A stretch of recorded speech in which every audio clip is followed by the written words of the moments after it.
खामोशी में कैद एक गांव, वह गांव जिसे लोग शफकपुर कहते थे, किसी उजड़े खंडहर से भी ज्यादा खामोश था।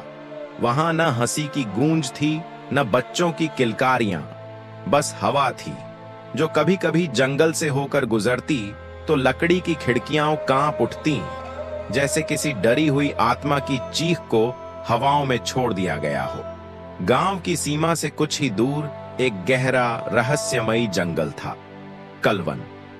लोग कहते थे यही जंगल इस गांव के लिए श्राप बन गया है। इसी की वजह से हमारी जिंदगी अंधकार में डूब गई। गांव के बड़े बुजुर्ग अक्सर फुसफुसाते, यह जंगल जिंदा है और यह हमें तबाह कर देगा। अली बाबा, जो डर से परे था, गांव के बिल्कुल किनारे पर एक पुरानी मिट्टी की हवेली में रहता था। अली बाबा एक उम्रदराज आदमी जो अपने गधों के लिए जाना जाता था।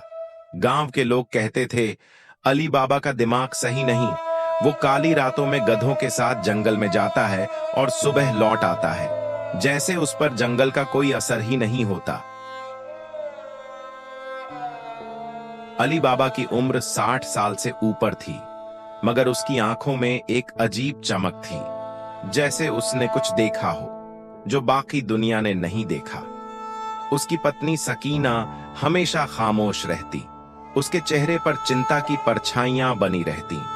वह अक्सर कहती, अली बाबा, तुम्हारा ये जंगल से आना जाना मुझे सही नहीं लगता। उस दिन को याद करो जब तुम्हारे पहले गधे जंगल में गायब हो गए थे। अली बाबा बस हल्की मुस्कान के साथ कहता, सकीना, हर परेशानी का हल डर नहीं होता। कुछ राज सिर्फ उन्हीं को मिलते हैं जो उन्हें खोजते हैं, और ये जंगल राजों से भरा है। गांव का अजीब सन्नाटा। सालों से इस गांव में कोई बच्चा पैदा नहीं हुआ था। हर गोद सूनी थी, हर मां की ममता अधूरी थी। शादियां होती, उम्मीदें बंधती, लेकिन कुछ महीनों में सब खत्म हो जाता। गांव में बस मातम था, मगर आवाज नहीं। पर उस दिन जब सूरज की किरणें गांव की टेढ़ी मेढ़ी गलियों पर पड़ी, तो ऐसा लगा जैसे किसी ने जमीन पर सुनहरा कफन ओढ़ा दिया हो। गांव का हर घर, हर आंगन, हर दीवार जैसे किसी अनजाने डर से कांप रही थी। अली बाबा ही इस श्राप का कारण है। दोपहर होते होते जंगल की ओर से जमीन कांपने लगी। लोग अपने घरों से बाहर निकले। आसमान पर अजीब काले बादल छाए हुए थे। गांव के चौक में लोग इकट्ठा हो गए। उनके चेहरों पर गुस्सा था, डर था और सबसे ज्यादा नफरत थी। ये सब अली बाबा की वजह से हो रहा है। जब से वो औरत सकीना गांव में आई है, हमारी गोदें सूनी हो गई हैं।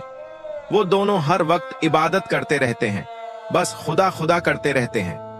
लोगों ने अली बाबा और सकीना पर हर इल्जाम लगा दिया, जैसे उनकी सारी बदकिस्मती की जड़ वही दोनों थे। अली बाबा अपने कमरे से ये तमाशा देख रहा था। तभी सकीना आई और बोली, अली बाबा, लोगों के दिल इतने स्याह क्यों हो गए हैं? हमने कभी किसी का बुरा चाहा? अली बाबा ने हल्की सांस ली और कहा, जब लोग खुदा को भूल जाते हैं तो वे मोहब्बत भी भूल जाते हैं सकीना, और जब दिलों से मोहब्बत चली जाए तो सिर्फ नफरत बचती है। फिर उसने चाय की एक चुस्की ली और धीरे से कहा, खुदा सब कुछ दे सकता है, लेकिन सबको यकीन नहीं दे सकता। गांव के लोग बदले की आग में जल रहे थे। रात होते ही लोग अली बाबा के घर के बाहर इकट्ठा हो गए। उनके हाथों में जलती हुई मशालें थीं, आंखों में गुस्सा और जुबान पर नफरत। गांव के सबसे अमीर और निर्दयी आदमी मीर बखत ने जोर से चिल्लाकर कहा, अली बाबा, बाहर आओ, आज फैसला होगा। तुम्हारी वजह से हमारी औलादें नहीं हो रही हैं। अली बाबा ने दरवाजा खोला। उसका चेहरा शांत था, जैसे उसे सब पता हो। मैंने तुम्हारा क्या बिगाड़ा? मैं तो हमेशा तुम्हारे लिए दुआ करता हूं कि खुदा तुम सब पर रहम करे। तभी एक औरत चिल्लाई, बस करो, तुम्हारी औरत की इबादत ही इस गांव के लिए श्राप बन गई है। सकीना की आंखों में आंसू आ गए। उसने कांपती आवाज में कहा, हमने सिर्फ मोहब्बत का सबक दिया था, तुम लोगों ने उसे जहर बना दिया। मीर बख्त ने गुस्से में लाठी उठाई और गरजते हुए कहा, आज का फैसला साफ है, या तो तुम लोग गांव छोड़ दो या फिर हम इस गांव को आग लगा देंगे। लोग जोर जोर से चिल्लाने लगे, अली बाबा गांव छोड़कर जाओ, सकीना को भगा दो, श्राप को मिटा दो। पर फिर हुआ कुछ ऐसा जो किसी ने नहीं सोचा था।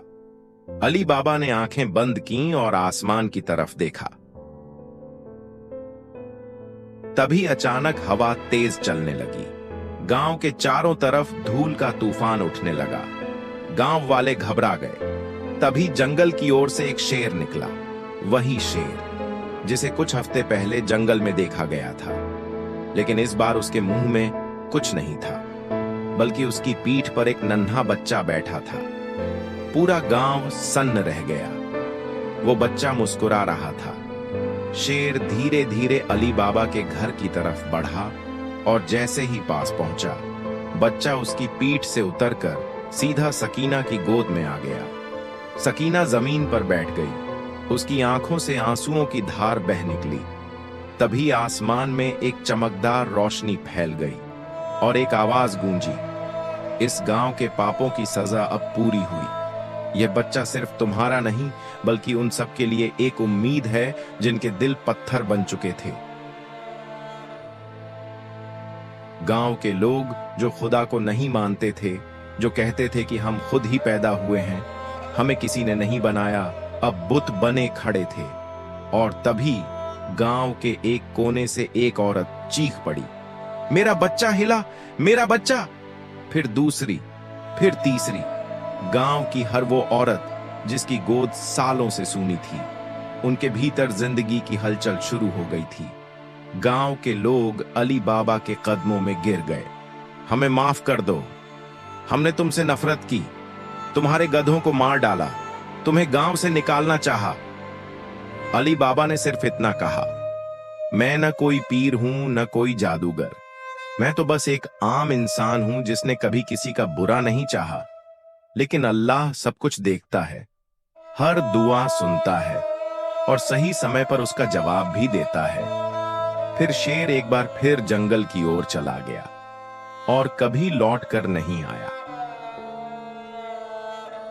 इसके बाद उस गांव के लोगों का यकीन पक्का हो गया कि हमें पैदा करने वाला सिर्फ और सिर्फ अल्लाह ही है। वही हमारे अंदर एक नई जिंदगी पैदा करता है। वही जिंदगी और मौत का मालिक है। हमें सिर्फ उसी की इबादत करनी चाहिए। और फिर उस गांव में खुशहाली ही खुशहाली फैल गई। लोग अल्लाह की इबादत करते थे और अली बाबा से मोहब्बत भी। आपको यह कहानी कैसी लगी? अगर कहानी पसंद आई तो मेरे चैनल को लाइक, सब्सक्राइब और बेल आइकन दबाकर नोटिफिकेशन ऑन करें ताकि मेरी नई कहानियां आपसे मिस न हो।